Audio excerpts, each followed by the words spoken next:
صوبوں کی کوارڈینیشن کے ساتھ تھوڑے اختیارات مزید ہوں، چونکہ یہ سبجیکٹ اس وقت ٹوٹلی صوبوں کے پاس چلا گیا ہے 18ویں ترمیم کے بعد، اور اگلے 25 سال کے بعد آپ کی آبادی جو ہے وہ ماہرین یہ کہہ رہے ہیں کہ ڈبل ہونے جا رہی ہے، تو یہاں بنے گا کیا ملک میں؟ یہ بتائیں گے یا ان سے مصالحت اسی طرح سلیبس کی بات کی، آخری چھوٹی سی بات کہ سلیبس جو ہے وہ پورے ملک میں کم از کم ایک بیسک سلیبس ہونا چاہیے، باقی صوبے اپنے اپنا رکھیں ساتھ ایڈیشنل سبجیکٹس، تو اس کے اوپر کنسنسس نہیں ہو سکا تھا، اور ہم نے جب وہ ترمیم پاس ہوئی 27ویں تو ہمارے اتحادیوں نے کہا کہ ہمیں اس کے لیے مزید ٹائم چاہیے. لیکن ابھی آپ ان کو یہ بتائیں گے، انفارم کریں گے، مصالحت کریں گے، مشاورت کریں گے، کیونکہ ابھی تک پیپلز پارٹی کا تو موقف یہ ہے کہ ہمیں نہیں معلوم. یہ بڑے کمپلیکس بھاری بات کر رہے ہیں، یہ کنٹروورشل ہے جو ان کے مینیفیسٹو کے ساتھ کلیش کرتے ہیں، تو اس پہ ٹھیک ٹھاک آپ کو ڈیبیٹ کرنی پڑے گی. اگر تو یہ آسان ہوتا تو یہ 27ویں ترمیم میں ہی پاس ہو جاتا، لیکن اگر اس میں نہیں ہوا، اس میں ٹائم تھوڑا لگا ہے، بیک ڈور رابطے رہتے ہیں، جاری ہوتی ہیں چیزیں. اب اسی طرح آپ نے صوبوں کی بات کی تو اس پہ بھی بات ہو رہی ہے کہ کیا صوبے زیادہ بننے چاہیے یا نہیں. اور یہ کوئی ایسا نہیں ہے کہ کسی ایک پارٹی کا کوئی ایجنڈا ہے یا ہم چاہتے ہیں، یہ نہیں چاہتے، وہ چاہتے ہیں، ہم نہیں چاہتے. نہیں، دیکھیں یہ دنیا میں اب ہمارا پڑوسی ملک ہے انڈیا، آپ دیکھیں جب بنا تھا انڈیا کتنے صوبے تھے، آج کتنے ہیں. لیکن یہ ون سائیڈڈ کوئی بھی کام جو ہے، صوبے ہیں، NFC ہے، پاپولیشن ہے، سلیبس ہے، اور ایک دو چیزیں اس کے اوپر ون سائیڈڈ فیصلہ اس میں ہو نہیں سکتا. نہ ہمارے پاس اسٹرینتھ ہے، ہو بھی تب بھی ہم نہ کریں چونکہ ہم ظاہر ہے کولیشن میں ہیں، تو اپنی اتحادیوں کے ساتھ بات چیت کے بعد ہی کسی نتیجے پہ پہنچا جا سکتا ہے. لیکن بجٹ سے پہلے نہیں، وہ تو نظر نہیں آ رہا، وہ تو نظر نہیں آ رہا. بجٹ تو جو بنانا ہے اس کو پاس ہی کرنا ہے. چند صاحب، جو ذکر انہوں نے کیا ہے، کوئی پارٹی سے آپ کی رابطہ ہوا ہے، خاص طور پہ اگر صوبوں کی بات بھی ہو رہی ہے؟ پھر یہ ووٹر ذرا کی ایج کے حوالے سے بھی ذرا ہمیں بتائیے، پیپلز پارٹی کی کیا پوزیشن ہے، ہونی چاہیے کم؟ دیکھیں جی، جہاں تک امینڈمنٹ کا تعلق ہے، میرے خیال میں وہ تو بڑی کلیئر بات ہوگی. اب لا منسٹر اور پارلیمانی امور کے وزیر جو ہیں چیف ویب بھی ہیں، اور ان کی وضاحت کے بعد تو آپ کو یہ کوشچن رہ نہیں گیا کہ ہو رہا یا نہیں ہو رہا. جہاں تک بات ہے ووٹر کی عمر کی، تو میرے خیال میں اس کے اوپر بھی ڈیبیٹ ہونے میں کوئی حرج نہیں ہے کہ کیوں کرنا چاہتے ہیں کام. کیا پہلی تو بات ہے کہ سب سے پہلے تو ہمیں الیکشن سسٹم ہی ٹھیک کرنا پڑے گا. جب الیکشن کا سسٹم ہی، ہم چیف الیکشن کمیشن جو ہے اس کے اوپر ہی لوگوں کا اعتماد ہمیں بڑھانے کی ضرورت ہے کہ تمام پولیٹیکل جماعتیں، تمام سٹیک ہولڈرز جو ہیں اس ملک کے، وہ بیٹھ کے پارلیمانی جمہوریت میں الیکشن کمیشن کا مین رول ہے. اور کوئی الیکشن بھی آج تک آئیڈیل نہیں ہوا جس کے اوپر لوگ واہ واہ کریں، جس کی تعریف کریں. تو جہاں تک تعلق ہے، پہلے الیکشن کا پروسیس ہمیں بڑا فری اینڈ فیئر کرنا پڑے گا، اس کے بعد ڈیبیٹ ہونی چاہیے، پارلیمان کا کام ہے. ہونی چاہیے، ووٹر کی بڑھائی جانی چاہیے، یہ نہیں بڑھانی چاہیے. وہ کہتے ہیں جی کہ سمجھ نہیں ہوتی، میجورٹی نہیں ہوتی تو ایج بڑھانی. ٹیکس لے لیتے، بائی دا وے، اگر آپ 21-22 سال کے لوگ بچے پیسے کما رہے ہو ٹیکس لے لیتے، لیکن کہہ رہے ہیں دیکھیں آپ 18 سال یا سے 21 سال کر لیں یا 25 سال کر لیں، 25 تو نہیں، اگر 21 کر لیں تو کوئی حرج بھی نہیں. لیکن 18 سال کے بھی اب میچور ہو جاتے ہیں بچے. اب نئی جنریشن جو ہے اور یوتھ کے ساتھ ایسی کوئی نیت نہیں ہماری ہونی چاہیے کہ جیسے یوتھ نالاں ہو یا یوتھ سمجھے کہ ہمیں اس پروسیس سے باہر کیا جا رہا ہے. اگر اس کی نیت ٹھیک ہے، آپ امینڈمنٹ کی آپ کے انٹینشن کو اچھی ہے، تو پھر کرنے میں کوئی ڈیبیٹ ہونی چاہیے. پارلیمان میں ڈیبیٹ ہوگی، ساری چیزیں کھل کے سامنے آ جائیں گی. لیکن ڈیبیٹ میں سمجھتا ہوں کہ بڑی اس پہ ان ڈیٹیل ہونی چاہیے، تاکہ کیوں کرنا چاہتے ہیں ہم، دنیا کے ساتھ ہم کمپیرزن کریں، جہاں بھی پارلیمانی جمہوریت، جہاں بھی ہمارا یہ سسٹم ہے، ووٹر کی عمر کیا ہے دنیا میں، تو دنیا کے ساتھ ایک تقابلی جائزہ آ جائے گا تو پھر چیزیں سامنے آ جائیں گی. امپریشن یہ آتا ہے کہ ایک خوف ہے ینگ ووٹر پتہ نہیں اٹھ کے کس کو ووٹ ڈال دے، ہمیں ووٹ نہ ڈالے. دیکھیں خوف کی بات جو ہے نا، سسٹم تو ویسے ہی دیکھیں خوف کیا ہوتا ہے. لولی لنگڑی جمہوریت تو ہم چلا ہی رہے ہیں نا اللہ کے فضل سے، اور یہ پروسیس ہے آہستہ آہستہ وقت کے ساتھ ساتھ کوالٹی آف ڈیموکریسی کی طرف ہی ہم جا رہے ہیں. تو انشاءاللہ اگر جمہوریت، پارلیمان چلتا رہے، یہ الیکشن ہوتے رہیں، پولیٹیکل پروسیس چلتا رہے، تو اس سے بہتری آئے گی. پولیٹیکل پروسیس ہی رک جائے تو میرے خیال میں آپ تو میڈیا ایکسپریشن آف میڈیا آزاد ہے. اب یہ کہنا کہ آئیڈیل ہے آزادی، وہ بالکل نہیں ہے. لیکن اگر آج سے آپ 15-20 سال پہلے، 40 سال پہلے چلے جائیں، جب 2 اخبار ہوتے تھے یا 1 اخبار ہوتا تھا، آپ تو سوشل میڈیا ہے، الیکٹرانک میڈیا ہے، پرنٹ میڈیا ہے، اور لوگ اب ڈیبیٹ اوپن کرتے ہیں. تو میرے خیال میں اب پاکستان چینج ہو چکا ہے. اب اس کو ایسے کنٹرول کرنا کہ آپ کوئی سمجھیں کہ آپ کسی کو ووٹ لسٹ سے باہر کر کے یا کسی اور طریقے سے، یہ ممکن نہیں رہا. ویسے اگر چلانا ہو تو چل سکتا ہے، لیکن میں سمجھتا ہوں کہ ہمیں اب جو سب سے پہلا کام ہے کہ ہمیں اگلا الیکشن ایسا کروانا چاہیے کہ جس کے اوپر کوئی انگلی نہ اٹھائے. اور اس لیے ضروری ہے اس کا پارلیمان میں ڈبیٹ ہونا. باقی لوکل باڈی سسٹم کے اوپر بالکل ڈبیٹ ہونی چاہیے, اچھا سسٹم آنا چاہیے. ملک وہ ترمیم جو ملکی مفاد میں ہو, اس پہ ڈبیٹ کرنے میں کوئی حرج نہیں ہے. میڈیا میں بھی ڈبیٹ ہونی چاہیے اور پارلیمان میں بھی ڈبیٹ ہونی چاہیے, بالکل سول سوسائٹی میں بھی ہونی چاہیے. جب آپ ڈبیٹ اوپن کریں گے نا, پھر میں سمجھتا ہوں کہ جو چیز بھی پارلیمان پاس کرے گی وہ ملک کے فائدے میں ہوگی. لیکن پچھلی مرتبہ 27ویں ترمیم میں ان باتوں پہ اتفاق نہیں ہوا تھا. NFC کی بات ہو, صوبوں کی بات ہو, بہت ساری باتیں تھیں اب کیا کوئی حالات تبدیل ہوئے ہیں کہ اب آسان ہوگا اتفاق کی رائے ہونا؟ دیکھیے پہلے تو گورنمنٹ نے جو ترمیم کرنی ہے, گورنمنٹ کو بتانا پڑے گا کہ کیوں ضروری ہے. اس کے اوپر ڈبیٹ کرنی پڑے گی, عوام کو مطمئن کرنا پڑے گا, ان کے نمائندوں کو مطمئن کرنا پڑے گا کہ کیوں ترمیم آپ چاہتے ہیں. ہم صوبے بنانے میں کیا فائدہ ہے, صوبے نہ بنانے میں کیا نقصان ہے, یہ بھی ایک اوپن ڈیبیٹ ہونی چاہیے کہ کیا ہم لیڈرشپ کمزور کرنا چاہتے ہیں یا چھوٹی چھوٹی ڈویژن لیول 2-2 ڈویژن کی لیڈرشپ آ جائے, یا صوبے ایڈمنسٹریٹو پوائنٹ آف ویو سے آپ گورنیبل نہیں رہ گئے. یہ بڑی ڈیبیٹ ہونی چاہیے. اکنامیکلی امپیکٹ کیا پڑے گا صوبوں کے اوپر. صوبے بنانے سے بیوروکریسی کی فوج ظفر موج. ہماری بیوروکریٹک ریفارمز چاہیے. جب بیوروکریٹک ریفارمز یہ آپ نہیں کریں گے تو چلانا تو صوبہ ہو یا وفاق ہو, وہ تو بیوروکریسی نے چلانا ہے.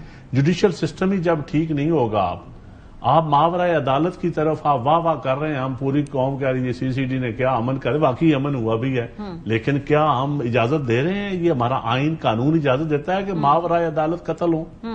تو یہ ڈیبیٹس اب بنیادی چیزیں ہیں.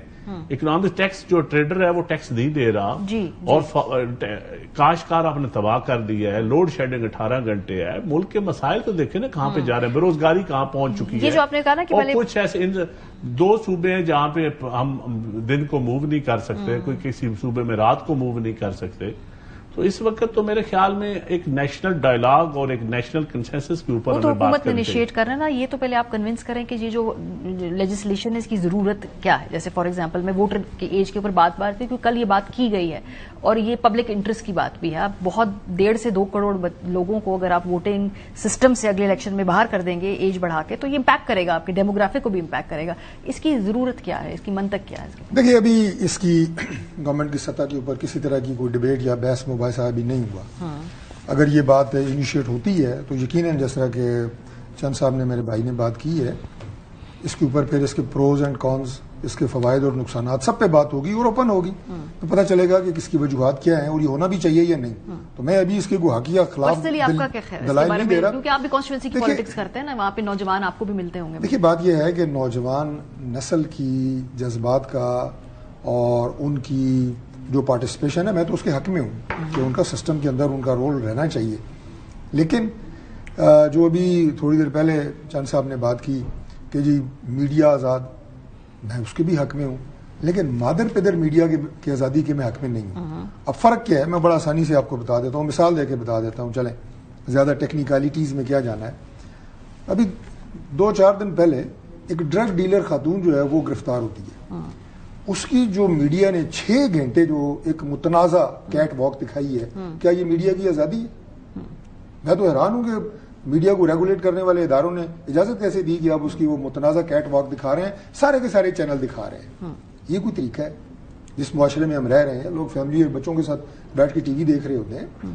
So this is not okay, this is not fine, this should not happen. پھر اس کے بعد ابھی بھی جو اس کو کوریج مل رہی ہے, یہ آپ کا اعتراض آ گیا. میں واپس اسی طرح اگر آپ سوشل میڈیا پہ جائیں, اسی طرح اگر آپ سوشل میڈیا پہ جائیں تو اس کی بھی جو مادر پدر آزادی ہے وہ یوتھ کے ذہنوں کو میں یہ کہوں گا کہ متنفر بھی کر رہی ہے, سسٹم سے متنفر کر رہی ہے, عدم اعتمادی ان میں پیدا ہو رہی ہے, نظام اور سسٹم سے ان کا جو ان کے اندر جو ایک اینگر اور غصہ ہے. اور جائز باتوں کے اوپر اگر ہو تو ان کو سیٹسفائی کرنا, یہ صوبائی حکومت ہو, مرکزی حکومت ہو, جو بھی ذمہ داران ہیں, ادارے ہیں, یہ ان کا کام ہے, یہ ہمارا کام ہے. لیکن جس طرح ابھی جو ایک پولیٹیکل آپ یہ کہیں کہ تفریق, پرولیفریشن جو ہے ان کے ذہن میں ابھی ڈالی گئی ہے, جو نفرت اور جو غصہ, مجھے یہاں پہ آپ کے یورپین ایمبیسڈرز یہ بات آج سے 2 سال پہلے 3 سال پہلے الیکشن سے بھی پہلے انہوں نے کہا, مجھے ترجمہ آپ کو سنا دیتا ہوں, انہوں نے کہا do you know the level of hatred which you have injected, جو آپ نے ان کے ذہنوں میں ٹھوک دی ہے, نفرت آپ سمجھتے ہیں کہ جو بیلٹ کے ذریعے غصے کا اظہار زیادہ صحت مند ہے؟ اگر آپ وہ چینلائز, بالکل یہ نہیں کہہ رہا, لیکن میں یہ کہہ رہا ہوں کہ ان ساری چیزوں کو ہمیں کنٹرول کرنے کی ضرورت ہے اور یوتھ کو اس سسٹم کے اندر رہنے کی میں حق میں ہوں. میں بالکل نہیں کہہ رہا کہ ہم انہیں سائڈ لائن کریں, میں تو بالکل اس کے حق میں ہوں. اور دوسری بات یہ ہے کہ جو آپ نے کہا کہ پہلے سوال آپ نے چند صاحب سے کیا تھا کہ جن ٹاپکس کا بھی ذکر ہو چکا ہے, اگین NFC ہے, پاپولیشن ہے, ایجوکیشن ہے, تو اب کیسے ان پہ کنسنسس ہوگا. تو بات یہ ہوتی ہے کہ اس میں گیو اینڈ ٹیک ہوتا ہے. یہاں مثال کے طور پہ پاپولیشن کے حوالے سے 6 نکات لے کے جاتے ہیں, وہ کہتے ہیں نہیں جی ہم 3 مانیں گے, 3 نہیں مانیں گے, اوکے فائن, ہم کہتے ہیں 4 مان لیں. تو یہ جو آپ اتحادی جماعتیں, کولیشن پارٹنرز آپس میں بیٹھ کے جب ڈائلاگ کرتے ہیں تو پھر اس طرح آپ جو پورا مدعا لے کے جاتے ہیں وہ پورا نہیں تو 50, 60, 70% اس کے اوپر کنسنسس ہو جاتا ہے. یہ ٹائم لائن کی اگر آپ پہ چلے تو یہ تو لگتا ہے کہ 12 سے 16 ہفتے لگیں گے اس لیول کا کنسنسس بنانے کے لیے. ٹائم لائن کیا آپ کے ذہن میں اگر حکومت کے 28ویں ترمیم کے؟ دیکھیے بات یہ ہے کہ جب یہ ارادہ بن گیا, میں یہ پوچھنا چاہ رہی ہوں کہ کیا ریئلسٹک ٹائم لائن کیا ہے؟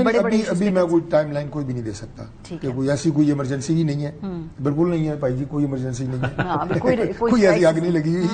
یہ پرسکون طریقے سے جب ہم سارے تیار ہو جائیں گے, اور پھر صرف پیپلز پارٹی تو نہیں ہے نا جی, MQM بھی ہے ہمارے ساتھ, PMLQ بھی ہے, IPP بھی ہے, لیکن بڑا تو کنسنسس تو آپ نے پیپلز پارٹی کو منانا ہے. پیپلز پارٹی کو منانا ذرا باقیوں سے مشکل ہوتا ہے, باقی ذرا بات ہماری جلدی مان لیتے ہیں. 27ویں ترمیم کے حوالے سے بھی بہت اس وقت نا ٹھنڈ پروگرام تھا کہ آ رہی ہے نہیں آ رہی, فی الحال ابھی وقت نہیں, لیکن وہ اچانک سے آئی, اچانک سے ٹیبل ہوئی, پھر اچانک سے اس پہ ووٹنگ ہوئی, اور ہم نے دیکھا کہ بعد میں ایسی ووٹنگ ہوئی کہ دوبارہ جا کے ووٹنگ کرنی پڑی کچھ چیزوں کو تبدیل کرنے کے لیے. چاند صاحب 28ویں پہ بھی آپ کچھ ایسا ہی دیکھ رہے ہیں یا یہ بگ کنسلٹیٹو پروسیس ہوگا؟ میرے خیال میں تو کنسنسس جس کے اوپر ہوگا, اور جو پرو پیپل یا پرو کنٹری یا پرو ڈیموکریسی امینڈمنٹس ہوں گی نا, وہی الٹیمیٹلی پریویل کریں گی.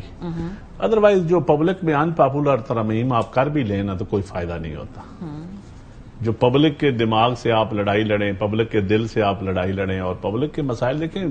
اس وقت ایمرجنسی ہمیں ڈیم بنانے کی ہونی چاہیے. اس وقت یقین کریں, میں ابھی گلگت بلتستان میں الیکشن ہو رہے میں گیا ہوا تھا, 18 گھنٹے لوڈ شیڈنگ ہے وہاں پہ, 18 گھنٹے. میرے علاقوں میں 12 گھنٹے لوڈ شیڈنگ ہے.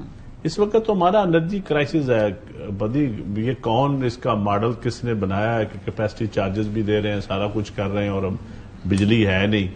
اور سولر کو بھی میرے خیال میں معذرت کے ساتھ ڈاکٹر صاحب کی حکومت نے ایسا اینٹی سولرائزیشن کو ستیلی ماں جیسا سلوک سولرائزیشن کے اوپر بھی کر رہے ہیں. اور تیسرے نمبر یوتھ کی جو بات ہے نا, یوتھ دیکھیں, یوتھ کو ہمیں پولیٹیکل سسٹم میں پارٹیسپیشن دینی پڑے گی.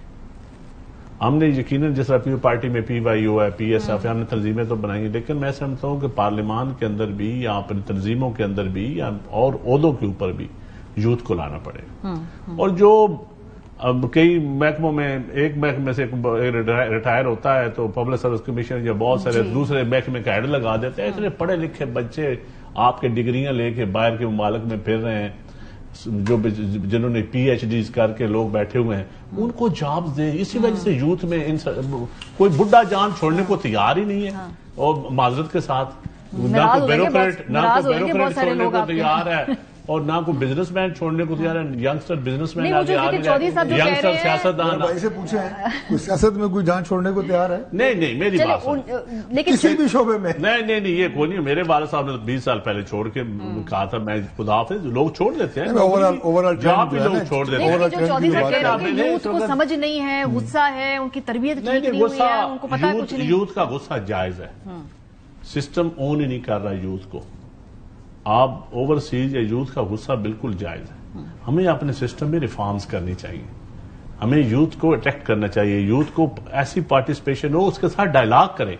اب ہم ڈیروں پہ اپنے حلقوں میں بیٹھتے ہیں تو ہم کیا ہمارے پاس لوگ نہیں آتے کہ ہم یونیورسٹیز میں کالجز میں جا کے ان سے ڈائلاگ نہیں کرتے؟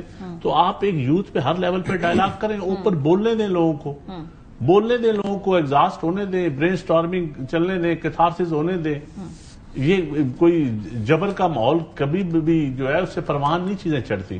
تو میں سمجھتا ہوں کہ بالکل ہمیں اس وقت جو پرائرٹی ہے نمبر 1, ہمیں بلوچستان کی یوتھ ہو یا KPK کی ہو یا پنجاب کی ہو, ہمیں ان لوگوں کو انگیج کرنا چاہیے. اور انرجی کرائسس اور ایگریکلچر, تو یہ لیجسلیشن وغیرہ پرائرٹی نہیں ہے اس وقت میرے خیال میں. اس سے بہت زیادہ مسائل ہیں ہمارے. اور اس وقت پاکستان کی اللہ تعالیٰ نے ایک عزت بنائی ہوئی انٹرنیشنلی, اس کو ہمیں کیش کرنا چاہیے. لیکن ایڈمنسٹریٹو وہ چیزوں کو سامنے رکھ کے اب ہمیں ایسی فارن پالیسی ہمیں ایسی دنیا کے ساتھ ٹریڈ کے وینیو نئے نئے اوپن کرنے چاہیے ہمیں, کیونکہ اس وقت پاکستان کی ایک دنیا میں عزت ہے. لیکن ایڈمنسٹریٹو میں ایک چیز میں ایڈ کروں گا جو چند صاحب نے بات کی ہے میرے بھائی نے. دیکھیں یہ جتنے مسائل کا ذکر ہو رہا ہے نا, یہ انڈائریکٹلی جڑے ہوئے ہیں اسی لیجسلیشن کے ساتھ جس کی میں بات کر رہا ہوں. اب یوتھ کو آپ نے انگیج کرنے کی بات کی ہے, بہت اچھی بات ہے یہ, اور اگر ہم انہیں انگیج نہیں کریں گے اور انہیں اپنے جو دل کی بات ہے وہ کرنے کی اجازت نہیں ہوگی, اس کے لیے پلیٹ فارمز اور فورمز کریٹ نہیں کریں گے, تو وہ سارا اینگر آپ کا سوشل میڈیا پہ نکلتا ہے اور تباہی نکل رہی ہے. کے ذریعے بھی بڑا غصہ نکلتا ہے جب وہ آپ بیلٹ پہ ڈالتے ہیں. لوکل پارٹی بات ہو چکی ہے. اچھا اگلی بات مثال کے طور پہ ریسورسز کی بات ہو رہی ہے, لوڈ شیڈنگ کی بات ہو رہی ہے, ڈیمز کی بات ہو رہی ہے. کیا یہ ساری چیزیں آپ کی پاپولیشن کے ساتھ جڑی ہوئی نہیں ہے؟ اس کے اوپر کبھی کوئی بات آپ نے سنی ہے؟ ویسے کبھی اپنی کنسٹرکٹیو ڈیبیٹ کر, میں نے تو کبھی کسی پارٹی کی الیکشن کیمپین کے اندر آبادی کے حوالے سے کبھی بات نہیں سنی. میں نے کبھی ماحولیاتی, میڈیا کو بھی میں گزارش کروں گا کہ آپ لوگ بھی اس پہ جو ہے پوری ڈیبیٹ ایک جنریٹ کریں, جیسے کہ 27ویں ترمیم میں ہوئی تھی, وہ کل ہو گئی لیکن ہم دوبارہ اس کو جنریٹ کر رہے ہیں. لیکن حکومت نے انیشیٹو لے کے پہلے پیپلز پارٹی سے رابطہ کر کے بتائیں تو صحیح کہ آپ لوگ کیا لیجسلیشن کے اندر جو ہے وہ نہیں, وہ تو ظاہر ہے. میں تو بار بار آپ کو یہ کہہ رہا ہوں کہ یہ بات چیت کے ذریعے تیار ہوگی تو ابھی یہ تیار نہیں ہے میرے خیال میں. سر مجھے لگتا ہے ایک دن ایسے کر کے یہ ڈرافٹ آ جانا ہے آپ کے سامنے. ڈیبیٹ کیا اس کو یہ تاثر دینا جناب کے ریلیونٹ منسٹر جب اچانک ڈرافٹ نہیں آئے گا اس مرتبہ. فی الحال چلیں بات چیت ہوگی, بات چیت کریں گے آپ سے. خوش ہو گئے کچھ 27ویں ترمیم میں ہی ہو جاتا. چند صاحب خوش ہو گئے کہ ہم سے بات چیت ہوگی پیپلز پارٹی سے. ہمیں تو منسٹر صاحب تسلی دے رہے ہیں, پھر ہمیں مطمئن نہیں ہونا چاہیے. تو گڈ کاپ ہے نا, یہ تو ڈو ہے پارٹی کی, ان کا کام ہی یہ ہے کہ کنسنسس بنانا. وہ ہاکس آتے ہیں بعد میں پھر اوپر سے. بہت شکریہ آپ دونوں حضرات کا. بڑی دلچسپ ڈیبیٹ پہ جائیں گے, واپس آئیں گے تو پھر پروگرام میں ایران پہ حملے کے بارے میں جو بار بار پریزیڈنٹ ٹرمپ دھمکیاں دے اس پہ بات کریں گے. ہمارے ساتھ رہیے. ویلکم بیک جی. امریکی صدر ڈونلڈ ٹرمپ نے آج صبح ٹروتھ سوشل پر ایک پوسٹ کرتے ہوئے ایران کو دوبارہ جنگ کے حوالے سے دھمکایا ہے. یہ جو انہوں نے پوسٹ کی ہے ہم آپ کو دکھاتے ہیں, جس میں انہوں نے ایک تصویر ٹویٹ کی اور اس میں کہا کہ یہ طوفان سے پہلے کی خاموشی تھی, جس میں وہ ہنٹ کر رہے ہیں کہ جو ابھی سیز فائر ہے اس کو ابھی خاموشی سمجھا جائے لیکن طوفان کسی بھی وقت آ سکتا ہے. اس کے بعد انہوں نے ایک فرانسیسی نشریاتی ادارے کو انٹرویو بھی دیا اور وہاں پہ کہا کہ جلد از جلد ایران یہ ڈیل کر لے ورنہ جو ہے دوبارہ حملے شروع ہو سکتے ہیں, برا وقت آ سکتا ہے. دوسری طرف ایران بار بار یہ کہتا ہے کہ امریکہ کے اوپر اعتماد کرنا اتنا آسان نہیں ہے. عباس اراقچی کیا کہتے ہیں, ملاحظہ کیجیے. So the most important issue right now is the question of trust. We cannot trust Americans at all. So everything should be exact. Everything should be defined very clearly before we can conclude a deal. And it is obvious that those things they have not been able to achieve militarily, they cannot achieve on negotiation table unless there is a win-win solution achieved. اس دوران پاکستان بھی اپنی بھرپور کوششیں جاری رکھے ہوئے ہیں. محسن نقوی جو انٹیریئر منسٹر ہیں ایران گئے, وہاں پر ملاقات کی, انہوں نے ایرانی اپنے ہم منصب سے خاص پیغام لے کر گئے ہیں. پروگرام کے حصے میں سینٹر مشاہد حسین سعید صاحب ہمارے ساتھ موجود ہیں, چیئرمین پاکستان چائنا انسٹیٹیوٹ کے سابق وفاقی وزیر بھی ہیں. بین الاقوامی امور کے اوپر ہم انہیں دعوت اکثر دیتے رہتے ہیں. بہت شکریہ مشاہد صاحب. بڑی ملاقات, پریزیڈنٹ ٹرمپ ملے چینی صدر سے, بڑی کچھ دلچسپ چیزیں ایجنڈے کے اوپر سرپرائزنگلی آ بھی گئیں, جیسے تائیوان کا مسئلہ ہے. اس کے علاوہ کچھ تصویریز جو ٹریپ ہے اس کی بات بھی ہوئی. پہلے تو اس ملاقات کو ذرا ڈیسائفر کرتے ہیں نا.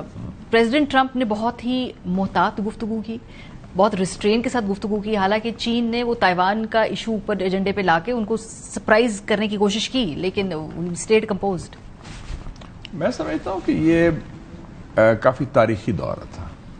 تاریخی اس لحاظ سے کہ صدر نکسن کا جو دورہ تھا جنوری 1972 جو ہم نے فیسیلیٹیٹ کیا تھا, اس کے بعد آئی وڈ سے کہ دس از پرابلی سب سے اہم دورہ تھا, کیونکہ کس کانٹیکسٹ میں ہو رہا تھا.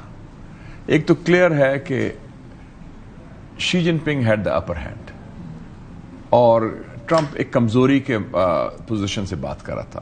ٹیرف کی جنگ ہار چکے ہیں, تجارت کی جنگ ہار چکے ہیں چین کے خلاف, اور ایران کی جنگ میں بھی پسپائی ہوئی ہے ان کو. سو اوور آل سچویشن میں اور ایک برابری کی بنیاد پر چین اور امریکہ کی ملاقات ہوئی. بلکہ I would say he was almost going as a supplicant. He was very impressed and overall. جو آپ نے کہا نا زیادہ گفتگو نہیں کی انہوں نے, بڑے امپریسڈ لگ رہے تھے چائنا سے, شی جن پنگ سے. ایون جو ان کے ساتھ ان کے ساتھی تھے 12 جو کھرب پتی تھے, $20 trillion ورتھ آف جن کا کیپٹل ہے 12 وہ سی ایوز کا. تو even they were seeing they were as if you know, مجھے یاد آ گیا وہ دے یوزڈ ٹو سے دیر از اے نیو روم. واشنگٹن کو کہتے تھے اس بیجنگ از دا نیو روم, اور وہ ریڈ ایمپرر ہے شی جن پنگ, وہ بیٹھا ہوا ہے, وہ ریسیو کر رہا ہے بڑا پولائٹلی ود کرٹسی, اور انہوں نے بڑا ریسپیکٹفلی ٹرمپ کو ڈیل کیا, اور میں سمجھتا ہوں ان کو اچھا پروٹوکول بھی دیا, بہت اچھا. But on policies they are very clear and Trump got what he wanted from that. اچھا, ایک اس کے آپٹکس بڑے اچھے تھے from the American point of view. تو امریکہ میں پی آر بہت کام کرتا ہے پبلک, وہ بچے شور مچا رہے ہیں, American flags, star spangled banner, national anthem, تاریخ بھی ہے سارا کچھ, اور پلس جو وہ اکنامک ڈیلز چاہتا تھا, وہ کہتے ہیں the 3 B's, Boeing, beef and beans, وہ تو مل گیا اس کو. چائنیز نے کہا ٹھیک ہے دے رہے ہیں. But on the core issue Taiwan, آپ نے صحیح فرمایا, Taiwan is the clear issue.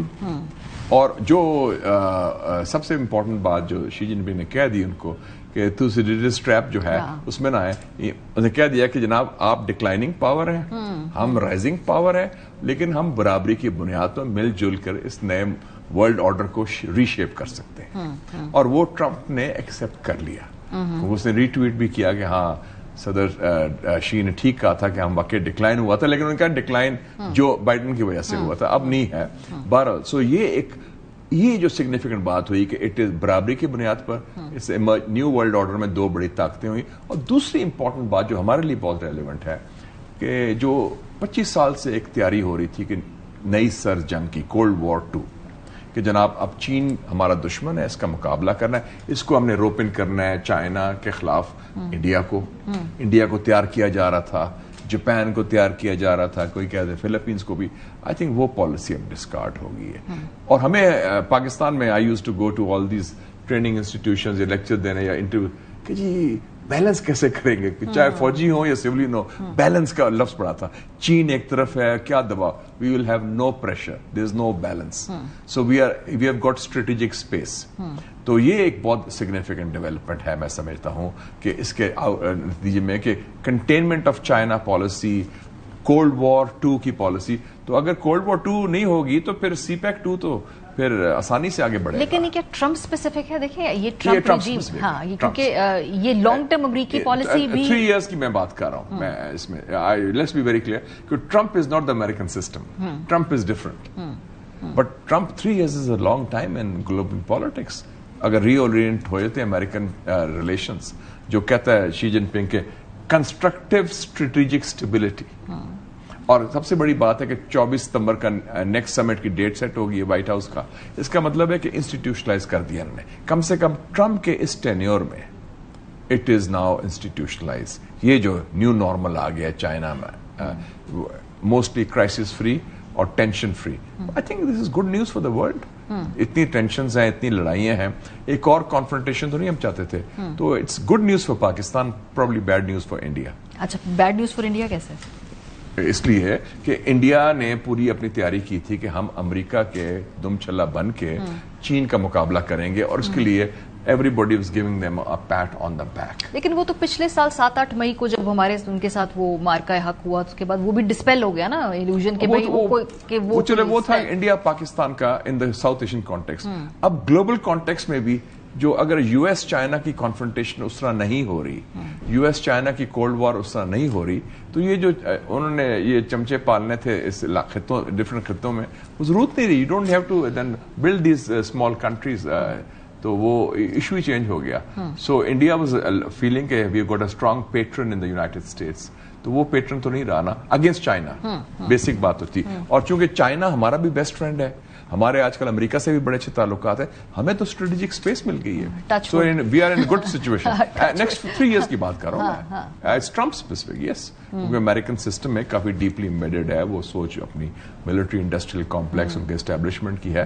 لیکن ایز وی اسپیک 3 سال میں اب 1 سال میں دنیا بدل گئی ہے تو 3 سال میں پتہ نہیں کیا ہونا ہے. 6 ماہ میں دنیا بدل گئی ہے. تو so I think 3 years is a long time in geopolitics. First half of 2026 shape up کر دیا گلوبل آرڈر. تھوڑا سا آج ایران کے ایشو کے اوپر آج صبح سے پھر وہ پریزیڈنٹ ٹرمپ جہاں ہم نے دیکھا کہ چین کے لیے اتنا بڑا انہوں نے ایک اولیو برانچ اگر ہم کہیں کہ آفر کی ہے. ایران کے اوپر ان کی ٹویٹس ابھی بھی اگریسو ہیں. وہ کہہ رہے کام بفور دا اسٹارم ہے. امریکی میڈیا لکھ رہا ہے کہ دوبارہ بھی یہ جنگ ریزیوم ہو سکتی ہے, حملے ریزیوم ہو سکتے ہیں. یہ دھمکیاں زیادہ ہیں, یہ دھمکیاں پوسچرنگ ہے. Trump has already last out big time اور ان کی بڑی ہیومیلیشن بھی ہوئی ہے ورلڈ وائڈ بھی, اور Iran has come out stronger. اور ریمبر کہ ٹرمپ کے وزٹ سے 1 ہفتہ پہلے کون تھا بیجنگ میں؟ عباس اراغچی. اور وہ کیوں گیا تھا؟ I think to put in talking points for Xi Jinping. کہ جناب آپ کی امریکن صدر سے بات ہو رہی ہے تو انسٹل سم سینس ان ہم کہ یہ ہمارے ایشوز ہیں, ان ٹاکنگ پوائنٹس کو آپ کیری فارورڈ کریں. اور یاد رکھیں کہ پاکستان چائنا کی کوآرڈینیشن ہے, پاکستان ایران کی کوآرڈینیشن ہے, اور ایران چائنا کی کوآرڈینیشن ہے on this issue of the Gulf war. اور میرا اپنا اسیسمنٹ ہے کہ چائنا فیلز کہ ایران کا موقف صحیح ہے اور انہوں نے سٹینڈ بھی لیا ایران کے لیے. اور یہ انہوں نے کہا کہ یس اسٹریٹ آف ہارمز کو کھولو. وہ تو اپیل دونوں کو ہے نا, it's not one sided. China اور امریکہ کے انٹرسٹ الائن کرتے انہوں نے کہا کہ نیوکلیر ویپنز بھی نہیں بنانے چاہیے. 2015 کی ٹریٹی میں بھی یہ تھا, اور یہ کہ اسٹریٹ آف ہارمز کھلنی چاہیے ہے. لیکن وہ تو ایران نہیں بنا رہا نیوکلیر ویپن, نہ ان کی صلاحیت ہے نہ ان کی خواہش ہے, اور ویسے بھی وہ ڈاکیومنٹ ہو چکا ہے. They don't have the bomb, they are not making the bomb. لیکن ٹیبل کے اوپر ابھی بھی جو ڈیل جس پر سے اڑی ہوئی ہے وہ یورینیم کی افزودگی کے ایشو کے اوپر اڑی ہے. I don't agree with that. اچھا, میرا اپنا ویو ہے کہ these issues have been, these are technical issues. بنیادی ایشو ہے, اور وہ ایران کا ایشو ہے بائی دا وے, جو ہمیں کنوے بھی کیا انہوں نے, کہ they don't trust ان کے نیتن یاہو اور ٹرمپ کے اوپر کے اعتماد نہیں کی. یہ دھوکے باز ہیں, انہوں نے 2 دفعہ ہمیں دھوکہ دیا اور اب پھر یہ کریں گے. آپ کو یاد ہوگا کہ پچھلے مہینے field marshal Syed Asim Munir spend 3 days ان تہران. ہم نے ان کو قائل کر دیا کہ جناب آپ اسٹریٹ آف ہارمز کھول دیں. ہمارے کہنے پر انہوں نے کھول دیا. آپ کو یاد ہے ٹویٹ فیمس کی تھی عباس اراغچی نے, یونیلیٹرلی کھول دیا. اس کے عوض دے ور ایکسپیکٹنگ کہ ٹرمپ ول لفٹ دا بلاکیڈ. ٹرمپ نے نہیں کیا. وہ بھی ایک مسڈ اپرچونٹی تھی, کیونکہ it was tit for tat نا. تو وہ کہتے ہیں کہ یار ہم ان سے سیز فائر کریں, کل کو پھر یہ تیاری کر رہے ہیں اٹیک کرنے کی, پھر اٹیک کریں گے ہمیں. We have been bitten twice by the Americans and the Israelis. Last year بھی یہ ہوا تھا, مذاکرات شروع ہوئے اٹیک, ابھی بھی مذاکرات ہو رہے تھے کامیابی سے اٹیک. تو وہ دے جسٹ بائنگ ٹائم. تو they want some sort of a guarantee. اور میرے خیال ہے عباس اراغچی نے جو بات کی تھی چائنیز کے ساتھ, میرا اپنا خیال ہے اس میں UN Security council iron clad guarantees بھی ہیں کہ سیز فائر کی بات نہیں ہے, کمپریہنسو پیس جس میں پیس ایگریمنٹ ہو, اور اس میں جو نیوکلیر کی بات ہے نا وہ سیٹلڈ ہے مور لیس. 2 ایشوز رہ گئے نا ٹیکنیکل. بم تو ایران نہیں بنا رہا. پھر کیا رہ گیا؟ انریچمنٹ کا وہ that can be worked out. Iran کہتے ہیں ہم 5 سال سسپینڈ کریں گے, امریکہ کہتا ہے 20 سال کے لیے سسپینڈ کریں. تو وہ 5 years 10 years that can be worked out. وہ تو ٹیکنیکل ایشو ہے نا. دوسرا ایشو آپ جو ابھی ذکر کیا تھا کہ جو 460 کلو گرام کا انریچ یورینیم ہے وہ 60% تک انریچڈ ہے. For weapons grade you need 93% enrichment which is quite a complicated process. تو اس کو یا تو ڈائلیوٹ کریں یا کسی کو ہینڈ اوور کریں. لاسٹ ٹائم بات ہوئی تھی رشیا کے ساتھ, کچھ لوگ کہتے ہیں پاکستان بھی کر سکتا ہے, we are nuclear power also because and we are trusted by both sides. اور کچھ لوگ یہ بھی کہتے ہیں کہ انڈر IAEA ہے, International Atomic Energy Agency, it can be diluted also technically, اس کو کم کیا جا سکتا ہے. تو وہ تو Iran would be ready for that. جو میری اطلاعات ہے کہ ایران ان دونوں ایشوز پر فلیکسیبل تھا, اور جو 21 گھنٹے کی ملاقات اسلام آباد میں ہوئی اس میں بھی یہ ڈسکشن ہوئی تھی. لیکن فیکٹ یہ ہے کہ ابھی بھی دونوں ممالک نے آبنائے ہرمز کے اوپر ایک بلاکیڈ ہے اور ایک دوسرے سے آئی ٹو آئی ہے, آئی بال ٹو آئی بال ہے. But you see the Strait of Hormuz, آبنائے Hormuz, is not the cause of the war, it is the consequence of the war. وہ تو کھلا تھا 27 فروری کو. وہ تو امریکی حملے کے بعد ہی ایران نے پھر اس کو استعمال کیا ہتھیار کے طور پر, اور کامیابی سے ہتھیار کے طور پر استعمال کیا. They put the Americans on the back foot. تو وہ that will be part of the broader agreement. Iran تو اب یہ کہہ رہا ہے نا کہ پہلے یہ ایشوز سیٹل کر لیں, سیز فائر کا, آبنائے ہرمز کا, اور یہ جو ان کے سینکشنز کے ریلیف میں ان کے $20 بلین ان کے پھنسے ہوئے ہیں, وہ کہتے ہیں اس کی واپسی کریں. یہ 3 ایشوز اگر سیٹل کر لیتے ہیں, اس میں سے میں آئی تھنک 6-8 بلین ہے قطر میں پڑے ہیں, وہ کہتے ہیں فرسٹ ٹرانچ ہمیں دے دیں. Good for them, that is very important financial relief. تو ہم پھر 30 دن کے بعد 30 دن دیتے ہیں to have detail discussions on the nuclear, تاکہ اس کو فائنلائز کر لیں. تو ابھی جو یہ موڈ آف کمیونیکیشن ہے, ذرا اس کو ہم تھوڑا سمجھنے کی کوشش کرتے ہیں. آپ نے کہا کہ چائنا کا یہ بات راکچی صاحب, اس کے علاوہ وزیر داخلہ پاکستان کے بھی آج ایران ہے, ٹھیک ٹھاک لمبی ملاقات وہاں پر بھی ہوئی ہے. تو اس وقت تو یہ سارے مذاکراتی عمل ہے, یہ مصالحتی عمل ہے, اس کے اندر کون کون سے اسٹیک ہولڈرز ہیں جو گارنٹی بھی کر سکیں کہ بھائی جو معاہدہ ہو انفورس بھی ہو, اس کی خلاف ورزی بھی نہ ہو, اور وہ لانگ ٹرم اس کو چلا سکیں؟ میں سمجھتا ہوں کہ دا کور از پاکستان, اینڈ اس میں I would say gentleman who is the favourite field marshal of President Trump, he is playing the key role. اور actual channel of communication Pakistan ہے, and this is what the Iranians have told me at the highest level, کہ وہ پاکستان کے ذریعے message دیتے ہیں, پاکستان کے ذریعے میسج وصول کرتے ہیں, supported by 3 other key countries, China, Turkey and Saudi Arabia. اور چائنا اس کی کیونکہ چائنا UN سیکورٹی کاؤنسل کا پرماننٹ ممبر ہے, اور چائنا نے ریزولوشن بھی آپ کو پتا ہے ویٹو کیا تھا ایران کے حق, جو ایران کے خلاف تھا, ون سائیڈڈ تھا. اور تو چائنا کی جو گارنٹی ہے وہ چائنا کی ہوگی. ہم وی آر آنےسٹ بروکرز, ہم صرف میسنجر نہیں ہیں, لائک اومانیز و میسنجرز, وہ ڈاک خانے کا رول. ہمارا ڈاک خانے کا نہیں, ہم مشورہ بھی دیتے ہیں کہ بھائی صاحب میرے خیال میں ہمیں یہ کرنا چاہیے, اور مشورہ مانا جاتا ہے. اس پہ ٹرمپ نے کہا کہ پاکستانی دوستوں نے دیا, دیکھا نا, اور ایرانیوں نے بھی ہماری بات مانی تھی. So we are playing that very proactive and positive role, جو اپریشیٹ ہو رہا ہے. اب اس میں جو گارنٹر کا ایشو ہے وہ آپ کو انٹرنیشنل کرنا پڑے گا, وہ that is beyond I think Pakistan purview, because we can't guarantee Trump. خالی ذمہ داری پاکستان کی بھی تو نہیں ہے نا, نہیں وی آر جسٹ ون, وہ تو انٹرنیشنل ہے نا. دیکھا نا, یہ تو کانفلکٹ ہیز انٹرنیشنل امپلیکیشن. اس طرح ریجنل وار ہے لیکن گلوبل امپلیکیشنز ہیں, street of harms international water وے ہے, انرجی پرائسز ہیں, اکانومی ہے. تو اس میں تو پھر انٹرنیشنل کمیونٹی کو آنا پڑے گا نا, ٹو ہیو اے فائنل پیس, پائیدار امن کے لیے. ورنہ تو پھر یہی نا کہ نیکسٹ فیز دیٹ وونٹ لاؤ. تو ایرانیز وانٹ کہ جی we want to clinch a peace deal, not a piecemeal deal only on ceasefire, اور پھر اس کے بعد next. That is the main problem right now. ہم صرف امید ہی کر سکتے ہیں کہ سینٹی جلدی پریویل کرے. اور ٹرمپ از ویری کلیئر, اس کے he has no appetite for a war, اور وہ جان چھڑانا چاہ رہا ہے. یہ جنگ ویسے بھی امپوز کی تھی نیتنیاہو نے through the Epstein files, blackmail کر کے اس کو, اور وہ پھنسا ہوا ہے. He wants to get the hell out of the war. کیا مصیبت میں, it's an unwinnable war without end. ایرانی تیار بیٹھے ہیں, انہوں نے سائز اپ کر لیا, and they can go for a long war.